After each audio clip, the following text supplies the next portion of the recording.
He murdered Nelson's son, then arrogantly told Nelson to get lost when he demanded justice. And trust me, that's your best move.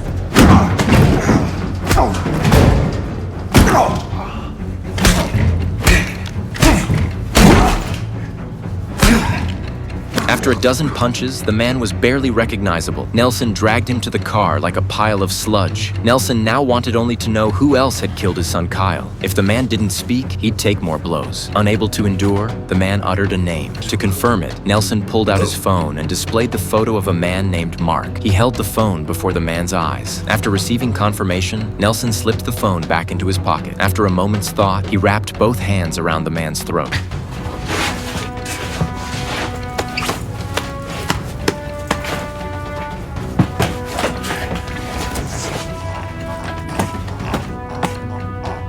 This was Nelson's first time killing someone. He had no experience.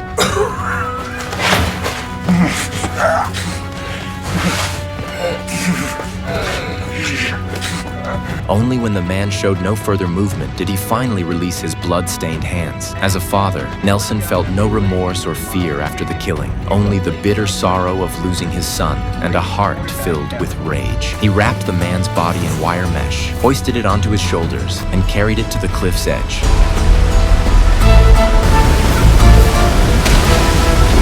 The bundle would sink to the bottom, devoured by fish and shrimp, and the wire mesh would ensure it never surfaced. Nelson didn't tell his wife about this. He knew some things had to be done by a man. Returning to his tool shed, he retrieved his hunting rifle, sawed off the barrel, and then sawed off the stock. This length could be concealed in his coat without arousing suspicion. Following the man's lead, Nelson located his second target, Mark, who ran an upscale bridal shop. He appeared refined and polite, but was a cunning old fox. Mark scrutinized Nelson's attire, noting he didn't appear wealthy enough to afford such expensive gowns, heightening his suspicion. Mark pretended to take Nelson's measurements.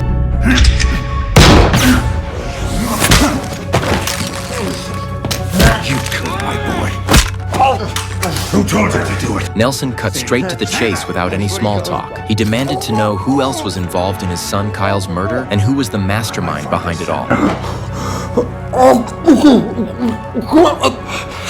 Mark revealed the name of a third person, Speedo. Having obtained the information he needed, Nelson prepared to leave, but he suddenly turned and asked one final question. Greatest quarterback ever.